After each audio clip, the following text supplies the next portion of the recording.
జగన్మోహన్ రెడ్డి గారి మీద ఏదో ఒక విషపు వార్త రాయకపోతే చెప్పాను కదా వాళ్ళు ఎటు మామూలు అన్నం అయితే తింటారు కాబట్టి అశుద్ధం తింటారు కాబట్టి కామన్గా ఈ వార్త రాయకపోతే వాళ్ళకి కడుపు నిండదు ఇంత అశుద్ధం తిన్నా కూడా. దాంట్లోనే ఈనాడు రాసినటువంటి వార్త పరామర్శ యాత్ర జనంపై దండయాత్ర అని హెడ్డింగ్ పెట్టారు.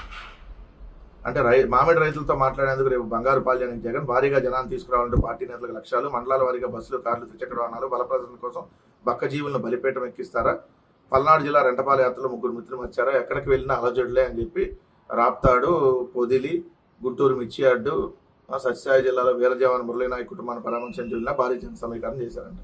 ఎవరు చేశారంట జన సమీకరణ? ఇవి ఎలక్షన్స్ ఉన్నాయా? ఏమన్నా నిరూపించుకోవాలా? జగన్మోహన్ రెడ్డి గారికి సింగిల్గానే 40% ఓటింగ్ వచ్చినటువంటి పార్టీ అది మీ అందరికీ తెలుసు. సింగిల్గానే 40%. ఏ రోజు ఎవడు మోచేతి నీళ్లు తాగల అధికారం కోసం. జగన్మోహన్ రెడ్డి గారు ఏది వెళ్ళినా మీకు దండయాత్ర, చంద్రబాబు నాయుడు గారు ఏది వెళ్ళినా మీకు చాలా మంచి యాత్ర. చంద్రబాబు నాయుడు గారు 29 మందిని పొట్టన పెట్టుకొని చంపితే అది మాత్రం బక్క జీవులను బలిపేటం ఎక్కిస్తారని రాయలా. వాళ్ళు బక్క జీవులు కాదు. చంద్రబాబు నాయుడు గారు తన షార్ట్ ఫిల్మ్ షూటింగ్తో బోయపాటి సీన ఆధ్వర్యంలో గోదావరి పుష్కరాల్లో షార్ట్ ఫిల్మ్ షూటింగ్తో ఆయన స్నానం చేసేదాకా వేలాది మంది భక్తులు స్నానం చేయొద్దని చెప్పి ఒక ఏదైతే రాక్షస మనస్తత్వంతో వ్యవహరించిన దానికి బక్కజీవులు 29 మంది బలి అయితే అప్పుడు మరి బక్కజీవులను బలిపేటం ఎక్కించారు అని ఎందుకు రాయలా? ఇప్పుడు ఒక వైఎస్ఆర్ కాంగ్రెస్ పార్టీ కార్యకర్త మా కుటుంబ సభ్యుడు ఏదో అనుకోకుండా ఏదైతే కారు గుద్ది చనిపోయాడు. అది కూడా జగన్మోహన్ రెడ్డి గారి కారు కాదు, ముందు వచ్చినటువంటి వెహికల్లో ఉన్నటువంటి కారు. సో అది కూడా హాస్పిటల్కి మీరు సకాలంలో తీసుకెళ్ళనివ్వకపోవటం వల్ల చనిపోయాడు. దానికి చూడండి, బల ప్రదర్శన కోసం బక్కజీవులను బలిపీఠం ఎక్కిస్తారా? 29 మంది బక్కజీవులు కాదు. అప్పుడు ఏం రాశారు మీరు? పాపం మీడియాది, దోషం భక్తులది అని రాశారు. దోషం భక్తులది, పాపం మీడియాది అని. 29 మంది చనిపోతే ఏం గోదావరి పుష్కరాల్లో చనిపోవట్లేదా? అదే గోదావరి పుష్కరాల్లో చనిపోతే రాద్ధాంతం చేస్తున్నారు, అనేక పుష్కరాల్లో చనిపోవట్లేదా, జగన్నాథ రథచక్రాల్లో చనిపోలేదా, రైలు ప్రమాదాల్లో చనిపోవట్లేదని చెప్పి అవహేళనగా మాట్లాడినటువంటి ఓ దుర్మార్గ చంద్రబాబు నాయుడు గారు ఓ నీచి పత్రికలో ఈరోజు మీరు రాసినటువంటి వార్త. కందుకూరులో 8 మంది చనిపోతే ఈనాడు కిరణ్ బతికే ఉన్నావు కదా, అప్పుడు కోమాలో ఏం లేవు కదా. మరి ఆ బక్కజీవుల్ని బలిపీఠం ఎక్కించింది ఎవరు? త్యాగాలు చేశాడని రాశాడు చంద్రబాబు నాయుడు గారు. అప్పుడు వీళ్ళందరూ త్యాగాలు చేశారంట 8 మంది చనిపోతే. అప్పుడు మొన్న 6 ఏదైతే తిరుపతిలో తొక్కిసలాట, టికెట్ల క్యూ లైన్లో, ఇక్కడికి వస్తే మొన్న సింహాచలంలో గోడగూలి 8 మంది. ఇవన్నీ చంద్రబాబు నాయుడు గారికి కనపడవు. ఆయన పర్యటనలో జరిగినవి కనపడవు. చీరల పంపిణీలో ముగ్గురు చనిపోయింది కనపడదు. జగన్మోహన్ రెడ్డి గారు ఎక్కడికి వెళ్ళినా కూడా రాద్ధాంతం చేయడం వీళ్ళకి అలవాటుగా మారిపోయింది. ఒక వార్త రాసేసి వీళ్ళే జగన్ పర్యటనకు 500 మందికి అనుమతి, హెలీప్యాడ్ వద్దకు 30 మంది మీద రావాలి. 500 మందికి దేనికి అసలు చెప్పండి? జగన్మోహన్ రెడ్డి గారు ఒక్కళ్ళే రావాలి, సింగిల్గా నడుచుకుంటూ రావాలి, పక్కన ఎవ్వరు ఉండకూడదు. ఆంక్షలు పెట్టండి. మొన్న 100 మంది అన్నారు, ఇవాళ 500 మందికి అంట. హెలీప్యాడ్ కాడే 30 మందికి అంట. సరే హెలీప్యాడ్ అంటే ఒక 50 మందికి అట్లా చెప్పచ్చు, నాయకులు ఉంటారు కాబట్టి.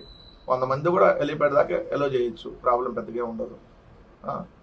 30 మంది మీద రాత్రి రావాలని చెప్పి స్పష్టం చేశాడంట. జగన్ పర్యటన ముగిసే వరకు ఎలాంటి రోడ్ షోలు, బహిరంగ సభలకు అనుమతి లేదని స్పష్టం చేశారు. రోడ్ షోలు ఏముంటాయి?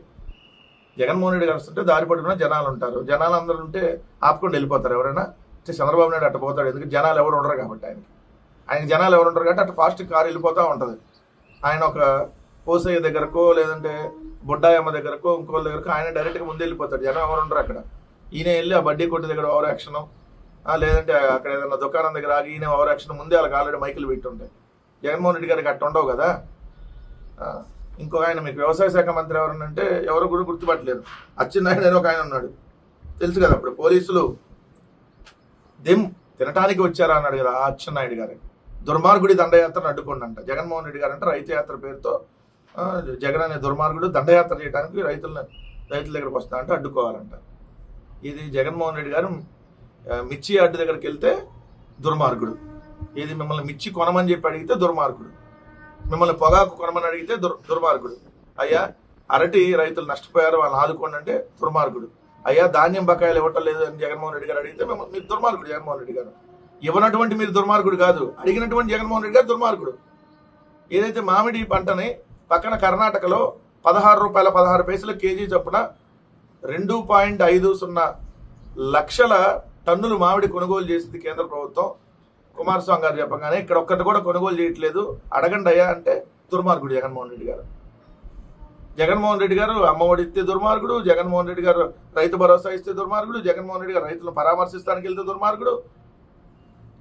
రైతులు మోసం చేసిన మీరు మాత్రం దేవుళ్ళు, దుర్మార్గులు కాదు మీరు. ఎంత దారుణంగా తయారయ్యారు చూడండి. ఆయన అచ్చెన్నాయుడు గారికి మరి బాడీ పెరిగింది కానీ బ్రెయిన్ పెరగలేదేమో. దుర్మార్గుడు గిర్మార్గుడు, మీకంటే దుర్మార్గుడు ఎవరైనా ఉంటారా అచ్చెన్నాయుడు గారు? సో ఇప్పుడు ప్రతిరోజు జగన్మోహన్ రెడ్డి గారి మీద విషం కక్కుతూ ఏదో ఒక వార్త ఖచ్చితంగా ఉండాల్సిందే. జగన్మోహన్ రెడ్డి గారి పర్యటన ఎలాగైనా అడ్డుకోవాలనేది వీళ్ళ టార్గెట్.